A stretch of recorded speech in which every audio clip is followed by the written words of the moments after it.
मेहंदी तो पति के प्यार की निशानी होती है और इसे अच्छे से सजाना। मुझे यकीन है स्वरा की मेहंदी खूब रंग लाएगी।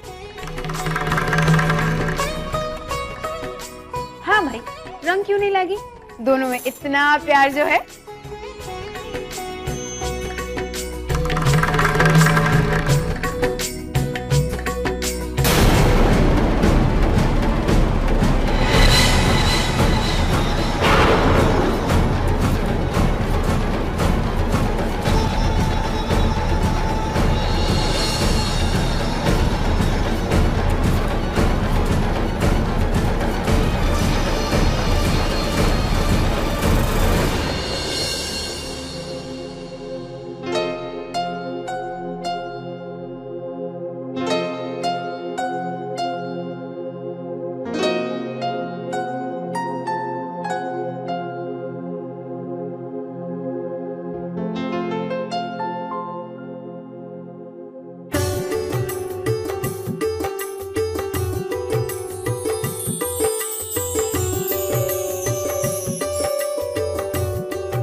क्या हुआ? तुम्हारे चेहरे पर इतनी प्यारी मुस्कुराहट क्यों आ गई? कुछ नहीं, बस यूं ही। तुमने ये मेहंदी नहीं निकाली?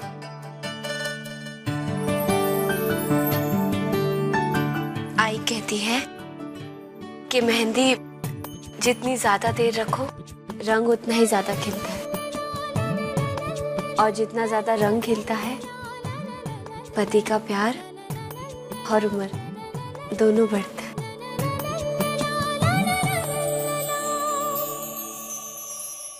मेरा प्यार ये मेहंदी के रंग का मोहताज नहीं है। ये मेहंदी का रंग चढ़े या ना चढ़े, मेरा प्यार हमेशा बढ़ता रहेगा, जिंदगी भर।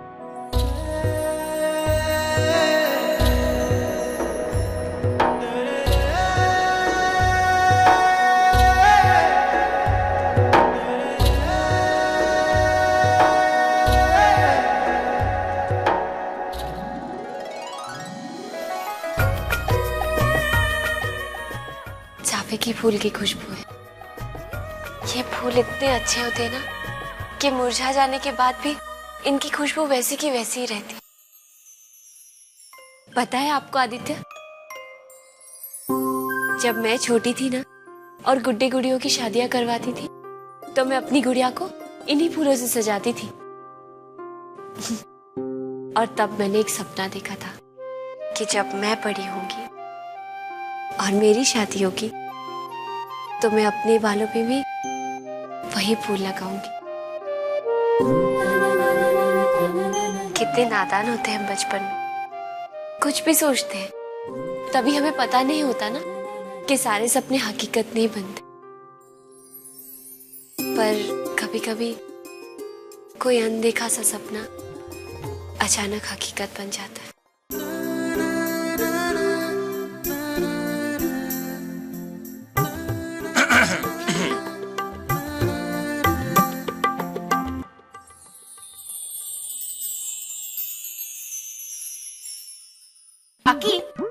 छेड़ो इन्हें। दोनों के पास एक ही दिन तो बचा है प्यार भरी बातें करने के लिए। इसके बाद तो दूरियां ही दूरियां हैं। ऐसे क्यों? क्योंकि हल्दी लगाने के बाद और फेरों से पहले लड़का और लड़की एक दूसरे को मिल नहीं सकते। अब इन्हें अकेले रहने दो, चलो।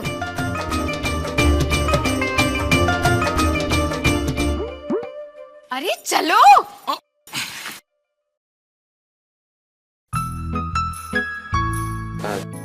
अभी हमें भी चलना चाहिए। स्वरा, ये शाफा के फूल मिलते कहाँ हैं? वो तो यहाँ से 20 मील दूरी पर एक गांव है, कुरनवाड़। वही इन फूलों के बाग है और पूरे राज्य में वहीं से फूल भेजे जाते हैं। पहले तो बाबा कई बार ये फूल ले आते थे, पर अब तो कई सालों से। स्वरा, आई, अभी मैं चलती हूँ।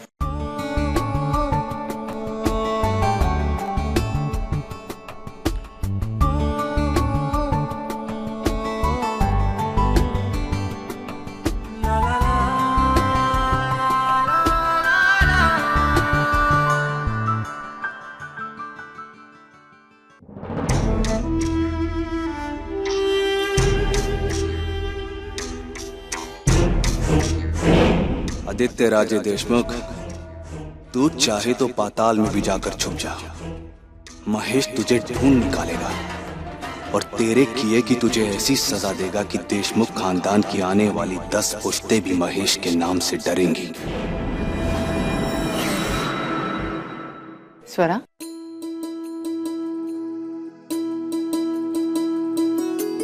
अब इस मेहंदी को उतार भी तो दे, हम भी तो देखें दामाद जी का प्यार कितना रंग लाया है।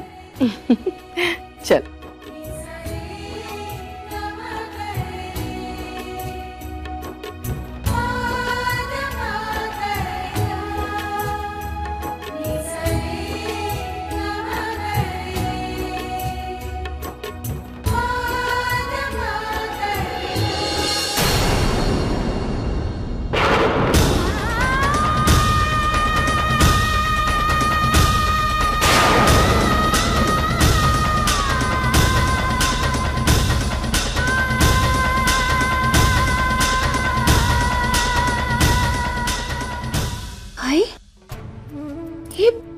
ये मेहंदी, ये ऐसे कैसे? हमेशा तो मेरी मेहंदी अच्छी रचती है, फिर ये... कोई बात नहीं, ऐसा होता है कभी कभी। मेहंदी में कोई खोट होगी जिसकी वजह से ये मेहंदी ठीक से रच नहीं पाई। हाय, पर ये मेहंदी तो मेरी जिंदगी के साथ जुड़ी हुई है। और आज ये अपशगुन। बेटा, शगुन अपशगुन ये सब मानने पे निर्भर होता है। दुनिया में सबसे बड़ी बात क्या है? अपना मन। और तू अपने मन से जानती है ना कि आदित्य जी तुझसे कितना प्यार करते हैं। पर आई, जब आदित्य जी के घर वाले ये देखेंगे तो वो क्या कहेंगे? मैंने तो इतनी देर तक मेहंदी रखी थी, फिर भी तो बिल्कुल चिंता मत कर। आई साहब बहुत ही समझदार और सुलझी हुई औरत है। ये मेहंदी की बात वो अपने बच्चे की जिंदगी के साथ नहीं जोड़ेगी। और फिर मैं हूं ना, मैं उनसे बात कर लूंगी, ठीक है? अच्छा, अब तू ये सब छोड़ दे। अब तू जाके हाथ मुंह धो ले, मैं तेरे लिए खाने के लिए कुछ लेके आती हूँ। शादी की इतनी सारी रस्में निभानी है, ताकत भी तो चाहिए, ठीक है? जा।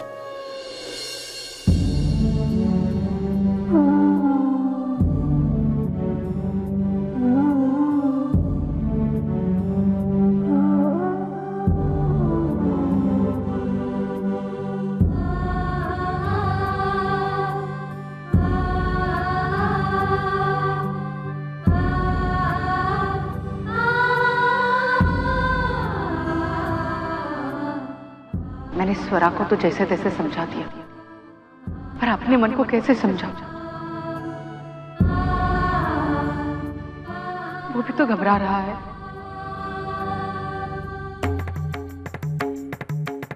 तुमने ये मेहंदी नहीं निकाली? आई कहती है कि मेहंदी जितनी ज्यादा देर रखो, रंग उतना ही ज्यादा खिलता है, और जितना ज्यादा रंग खिलता है, पति का प्यार और उम्र दोनों बढ़ता है। मेरा प्यार ये मेहंदी के रंग का मोहताज नहीं है। ये मेहंदी का रंग चढ़े या ना चढ़े, मेरा प्यार हमेशा बढ़ता रहेगा जिंदगी में।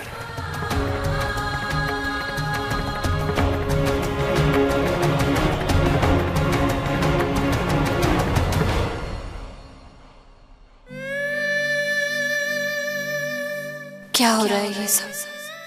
क्यों बार बार मेरी जिंदगी में खुशी आते आते रुक जाती है? सगाई के दिन हॉल में पुलिस आ गई और अब ये महेश, और आज मेहंदी में ये अपशकुन। हर बार मिलने वाली खुशी की कीमत देनी पड़ती है मुझे। क्यों हो रहा है ये सब?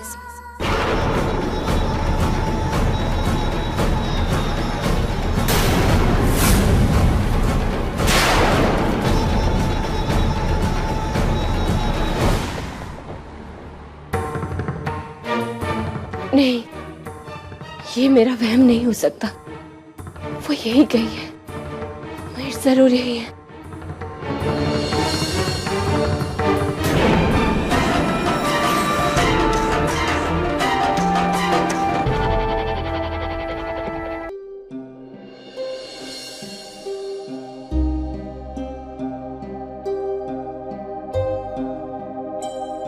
कुछ ज्यादा ही देर हो गई मेहमानों के चक्कर में, लेकिन जाना तो है। स्वरा से ना सही, लेकिन अपने आप से तो वादा किया है ना। मगर अब गाड़ी लेकर जाऊंगा तो पता नहीं रात तक करुणवाड़ पहुंच पाऊंगा भी या नहीं। इससे तो अच्छा है किसी की बाइक लेकर। अरे सुनो सूर्यकांत जी साहब, यहाँ किसी की बाइक है? मेरी है ना साहब, लेकिन आपको बाइक की क्या जरूरत? इसमें इतना हैरान होने की क्या बात है? मैं सिर्फ इतना पूछ रहा हूँ कि मुझे तुम्हारी बाइक मिल सकती है? लीजिए, पर हेलमेट बाइक पर रखा है, उसे पहन लीजिए जरूर।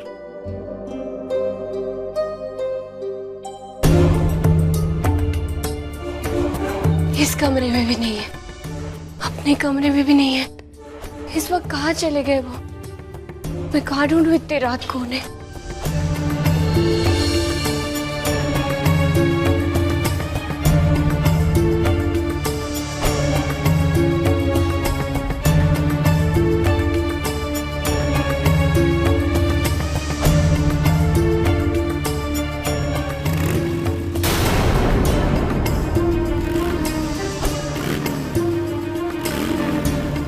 गाड़ी की आवाज, कहीं आदित्य जी बाहर?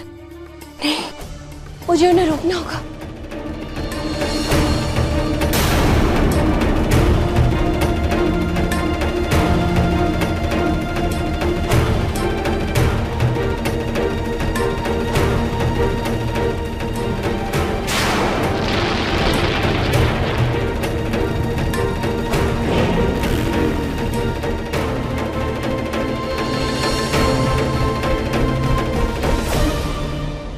क्या हुआ मैडम? आपने आदित्य जी को कहीं देखा है? हाँ, आदित्य साहब अभी अभी मेरी बाइक लेकर बाहर गए, शायद कोई जरूरी काम हो।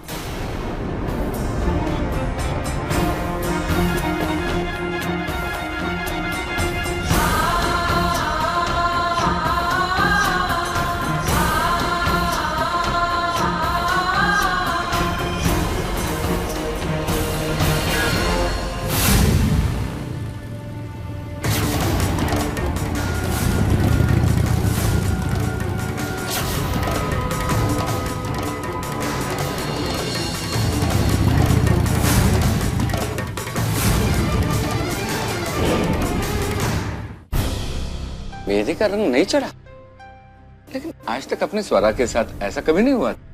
हाँ, और इस वजह से वो बहुत परेशान है। आई, क्या हुआ? तू इतनी डरी हुई क्यों है?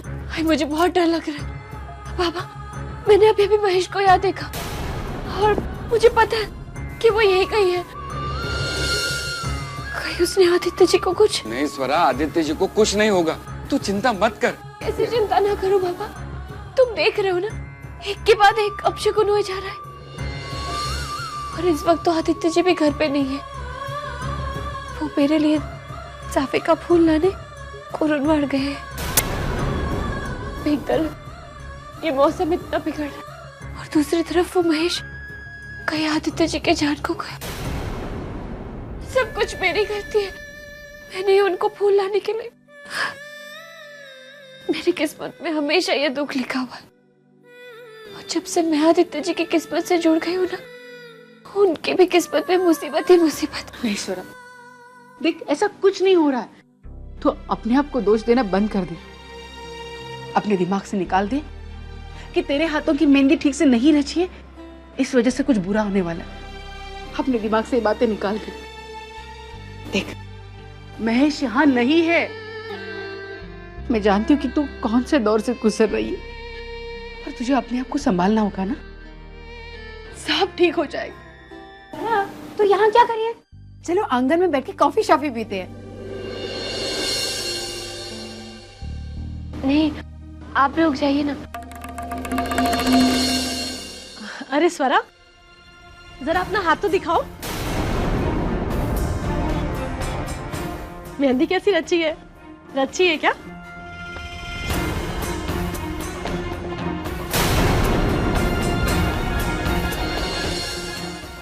अरे देवा, तुम्हारी तो मेहंदी का रंग ही नहीं चढ़ा।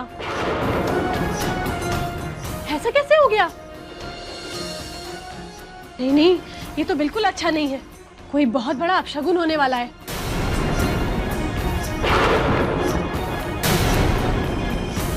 मुझे तो बहुत डर लग रहा है। अरे अब कहीं आदित्य भाऊजी को कुछ ऐसा वैसा। आदित्य भाऊजी को कुछ नहीं होता। कभी कभी मेहंदी का रंग क्वालिटी पे डिपेंड करता है। जरूर मेहंदी में कोई खोट है कि आदित्य भाऊजी स्वरा के प्यार में कोई खोट हो ही नहीं सकती।